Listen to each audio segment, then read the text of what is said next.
Friends, as an American televangelist and businessman, I, Joel Osteen, have learned to trust not just the numbers we hear, but also that quiet prompting in our spirit. And right now, while the reports might sound reassuring, the reality in many of our lives doesn't quite feel fine. We hear that inflation has crept up to around 3%, unemployment has ticked up to over 4%, and in recent reports, we're seeing job growth that's weaker than anyone expected. That's not the sign of a truly thriving economy. It's the sign of something slowing down right when we're being told everything is stable. And the timing, all of it leads to one critical moment at the end of September. Today, let's break down why these small shifts add up to something much bigger, something that calls for our wisdom and discernment. You know, there's a powerful God-given intuition that tells us when what we're being told doesn't quite match what we're experiencing with our own eyes. It reminds me of those times in your life when someone tells you everything's fine, but their voice shakes just a little. Their smile doesn't quite reach their eyes. That's a sign, isn't it? And friends, that's precisely where we find ourselves today. Not just with the economy, but in many areas of life. Think about it this way. When you were raising families, managing households, building careers over decades, you developed a remarkable intuition, a God-given wisdom to read the signs that others might miss. You knew when the family budget was getting tight before the bills started bouncing. You could tell when your kids were hiding something before they confessed. You developed that intuition because you had to, because real life has consequences, and someone had to pay attention to the details. Well, that same powerful intuition is probably whispering to you right now, telling you that something isn't quite aligned. Let's start with what we're being told. The headlines often sound reassuring enough. Inflation is manageable, hovering somewhere in the high 2% to low 3% range. Not perfect, but not the crisis we saw a few years back. Unemployment is still relatively low, sitting around 4%. That's historically pretty good. Job growth continues, even if it's not as robust as we'd like. On paper, these numbers suggest an economy that's finding its footing. Maybe not booming, but steady, stable. The kind of economic news that usually means things are going reasonably well. But here's where your invaluable life experience, your inner discernment, begins to speak, whispering that something's not quite right. First, let's talk about that inflation number. Sure, it's not the 8% or 9% we were dealing with not too long ago, but it's been creeping up, hasn't it? And more importantly, it's not behaving the way we're told it should. Remember when they said it was transitory? Remember when they promised it would come down smoothly as supply chains sorted themselves out? Instead, what we're seeing is this stubborn persistence. It's like that persistent challenge in life that you keep praying about, that isn't severe enough to completely derail you, but it's always there, always taking a little more out of you each day. Your grocery bills know it, your energy costs know it, your insurance premiums definitely know it. The unemployment number tells a similar story of things not quite adding up. Yes, around 4% unemployment sounds good, but dig a little deeper, and you start seeing people who've stopped looking for work altogether. People who are working part-time when they truly need full-time. People who are technically employed but in jobs that pay far less than what they used to make. It's like saying a patient's temperature is normal while ignoring that they can barely get out of bed. The headline number might look fine, but the underlying health is concerning. And then there's the job growth situation, which might be the most telling sign of all. Recent reports show we're adding jobs, but at a much slower pace than expected. We're talking about numbers that are a fraction of what economists predicted. It's not that we're losing jobs, we're just not creating them at the rate a truly healthy economy should. Think of it like this. Imagine your garden is still producing vegetables, but each week you're getting fewer tomatoes, fewer peppers, fewer beans than the week before. The garden isn't dead, but it's clearly not thriving. Something is sapping its strength. So friends, why do the voices we hear still sound so confident, so upbeat, when the underlying reality seems to suggest a different picture, a certain fatigue?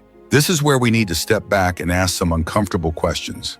Because when you've been blessed with as many years and as much wisdom as many of you have, you've seen this pattern before. You've witnessed how, regardless of who is in charge, there's often an inclination to present the most positive outlook, to put the best possible spin on challenging situations. You've seen how numbers can be presented to tell almost any story you want them to tell.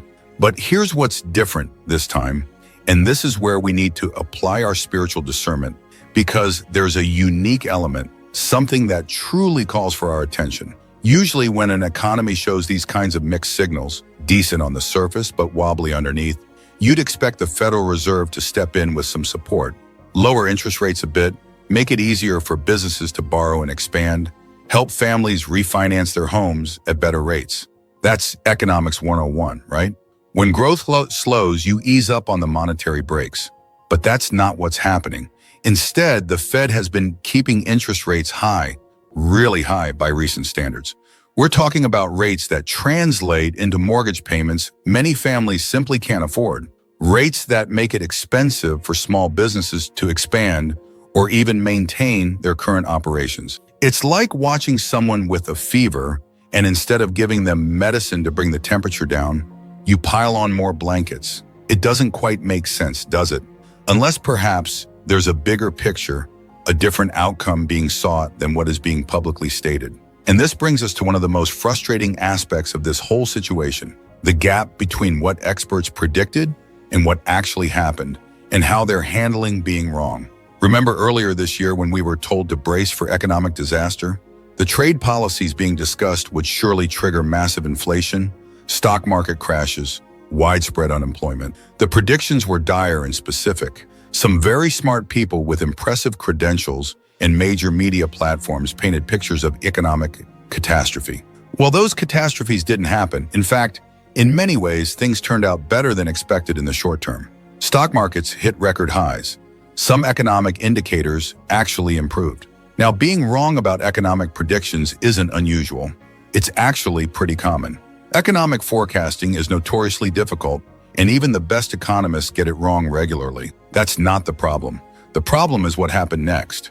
Instead of acknowledging they were wrong and perhaps examining why their models failed, many of these same experts doubled down. They started suggesting that the good news was actually bad news in disguise, that positive economic indicators were somehow artificial or unsustainable. It's like a weather forecaster predicting a hurricane, watching a beautiful sunny day unfold instead, and then insisting that all that sunshine is actually a sign that an even worse storm is coming. At some point, you begin to wonder if the goal is truly accurate insight or something else entirely.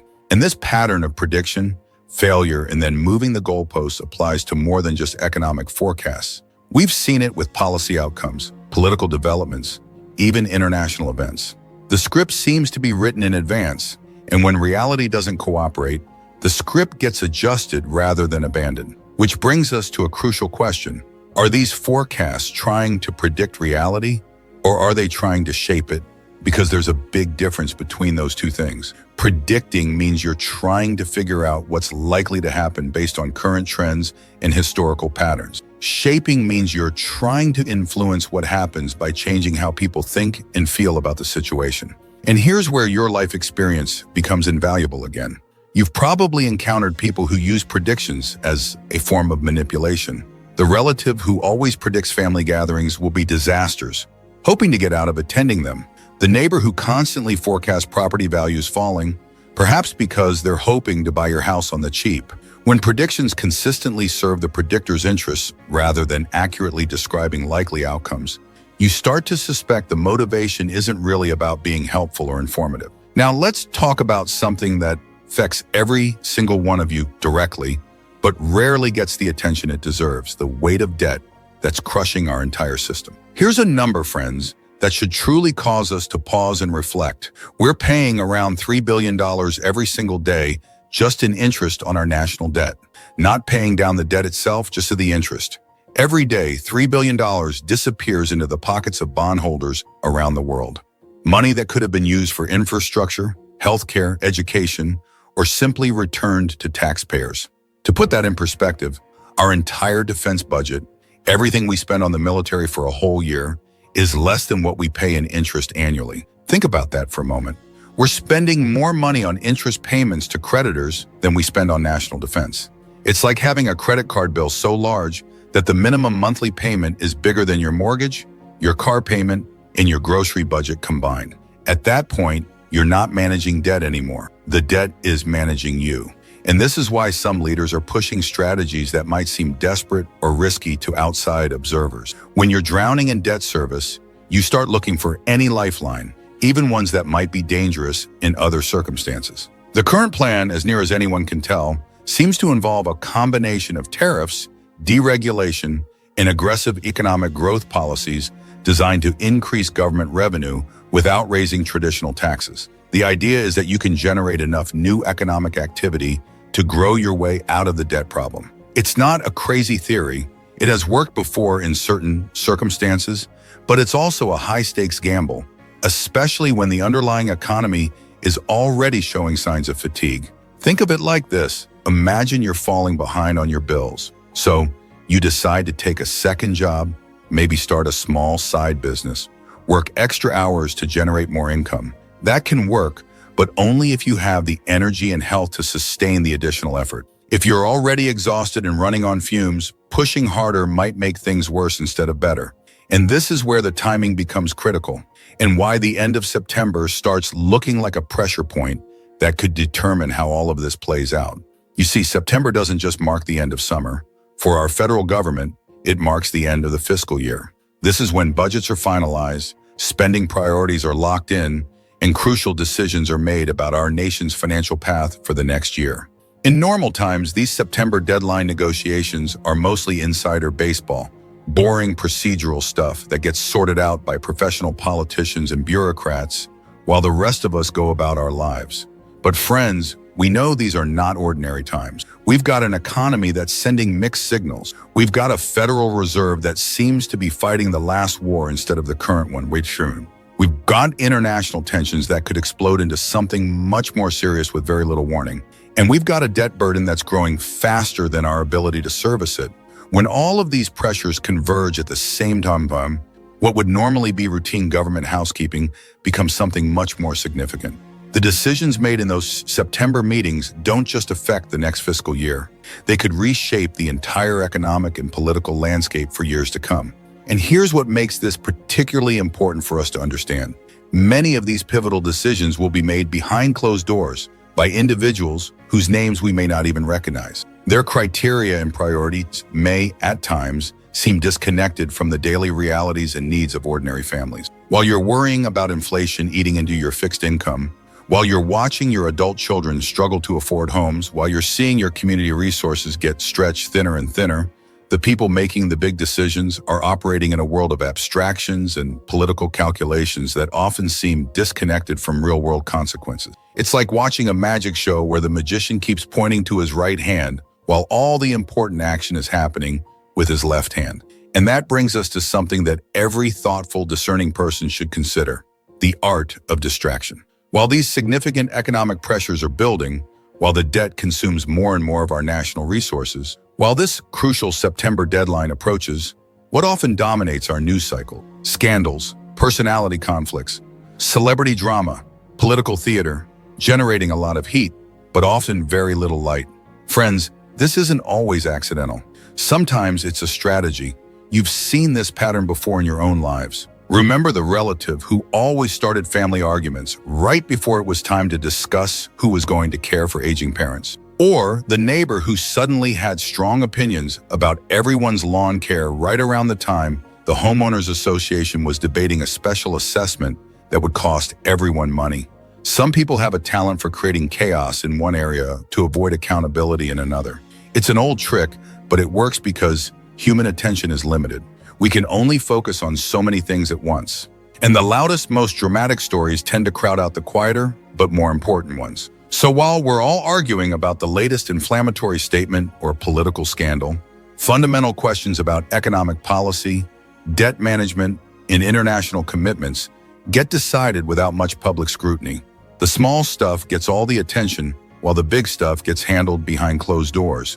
And speaking of big stuff, let's talk about what's happening beyond our borders, because those international pressures are feeding directly into the September decision-making process.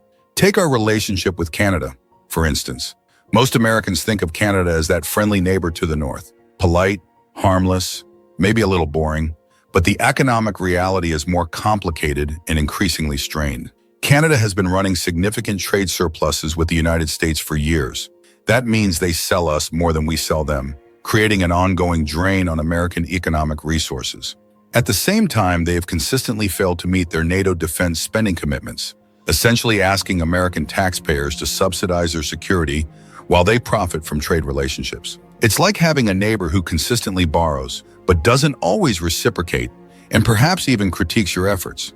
Eventually, even the most patient person might start to feel the strain. But here's where it gets interesting. Instead of addressing these fundamental economic and security issues, Canadian leadership has chosen to take symbolic positions on international conflicts that have nothing to do with Canadian interests or capabilities. They're making grand statements about recognizing Palestinian statehood, for instance, while failing to contribute adequately to the defense alliance that protects them. It's political theater designed to appeal to certain domestic constituencies, but it has real consequences for international relationships and security arrangements that have kept the peace for decades. And this connects to a larger pattern we're seeing around the world.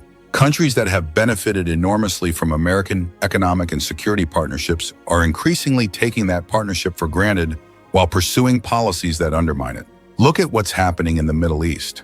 The situation between Israel and Gaza, friends, represents something much larger than a regional conflict. It's become a crucial test case for whether Western nations can truly distinguish between democratic societies, where individual rights are cherished, and organizations that explicitly reject them and commit to destruction. When you have Canadian leaders or European leaders drawing false equivalencies between a democratic nation with Arab citizens who enjoy full political rights and a territory controlled by an organization that hasn't held elections in decades and has explicitly committed itself to the destruction of its neighbors, you're not seeing moral clarity. You're seeing moral confusion that undermines the foundations of the entire Western alliance. Here's a simple test that any reasonable, God-fearing person can apply. Imagine you're Jewish and you decide you want to live in Gaza. You're willing to pay fair market value for property. You want to integrate into the community, contribute to the local economy. How long would you survive? The answer is probably measured in hours, not years. Now imagine you're Arab and you decide you want to live in Israel. You can become a citizen, vote in elections, serve in parliament, own businesses, practice your religion freely. This isn't theoretical. It's the daily reality for millions of Arab citizens of Israel who live fuller, freer lives than Arabs in most of the Middle East. When international leaders can't see this distinction or pretend not to see it, they're not promoting peace or justice. They're promoting confusion and moral relativism that makes real solutions impossible. And this moral confusion has practical consequences that go far beyond the Middle East. When democratic nations can't distinguish between their friends and their enemies, when they can't tell the difference between imperfect democracies and outright terrorist organizations, they become unreliable partners in all sorts of international arrangements. This uncertainty feeds directly into the economic pressures we talked about earlier. When you can't count on your allies to think clearly or act consistently, you have to spend more resources on defense, maintain larger strategic reserves, prepare for scenarios where you might have to go it alone. All of that costs money that gets added to that crushing debt burden we discussed. It's like trying to plan a family budget when you can't count on your adult children to contribute what they promised, and you're not sure if they'll support you in a crisis or create new problems you'll have to solve. Eventually, you start making different kinds of financial decisions, more conservative ones, more focused on self-reliance.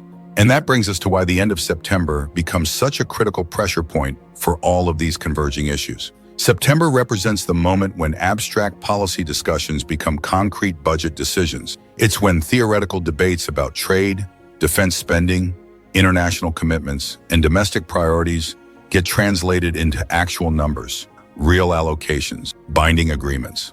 Under normal circumstances, you'd expect these decisions to be made based on careful analysis of what's best for the country in the long term. You'd expect lawmakers to weigh the costs and benefits of different approaches, consult with experts, consider the impact on ordinary families. But these aren't normal circumstances. We've got economic indicators pointing in different directions, international partnerships under strain, a Federal Reserve that seems to be working from an outdated playbook, and a debt burden that's growing faster than our ability to manage it. In that environment, the September negotiations become less about good governance and more about political survival, less about solving problems and more about avoiding blame, less about building for the future and more about making it through the next election cycle. And this is where we get to the heart of why what's being planned for the end of September compels us to ask difficult questions, because if we're not careful, decisions could be made that are deeply concerning, that might prioritize short-term political interests over the long-term welfare and prosperity of the American people. Challenges to our well-being don't always announce themselves with dramatic music. Sometimes they wear a suit and tie, speak in measured tones about difficult but necessary decisions, and frame policies as regrettable but unavoidable responses to challenging circumstances. The challenge isn't necessarily in any single decision.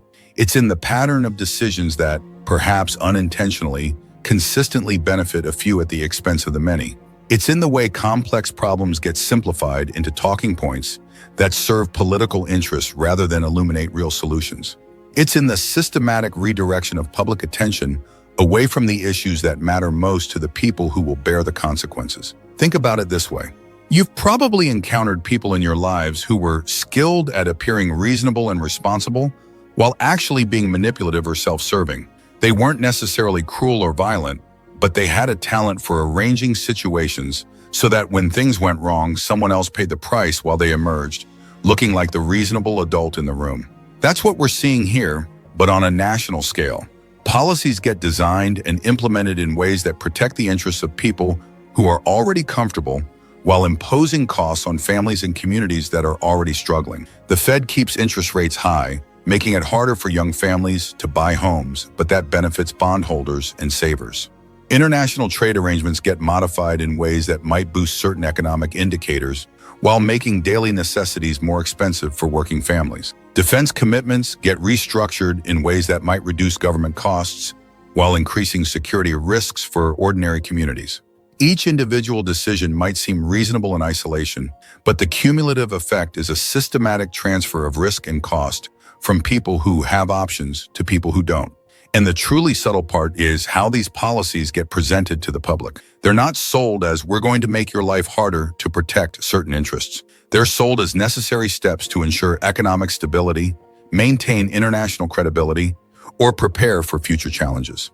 The language is always about shared sacrifice and difficult but necessary choices. But if you look carefully at who's doing the sacrificing and who's making the choices, the sharing turns out to be pretty one-sided. This is why your unique role, with your accumulated wisdom and life experience, is so crucial right now. As a televangelist and businessman at 62 years young, I, Joel Osteen, believe you've lived long enough to see through the pretty language and focus on the actual consequences. You've experienced enough economic cycles to know the difference between policies that help working families and policies that sound good in speeches but create hardship in practice. You've also reached a point in your lives where you have less to lose from speaking uncomfortable truths. You're not worried about career advancement or social acceptance in the same way younger people might be. That gives you a kind of freedom that's rare and valuable in public discourse.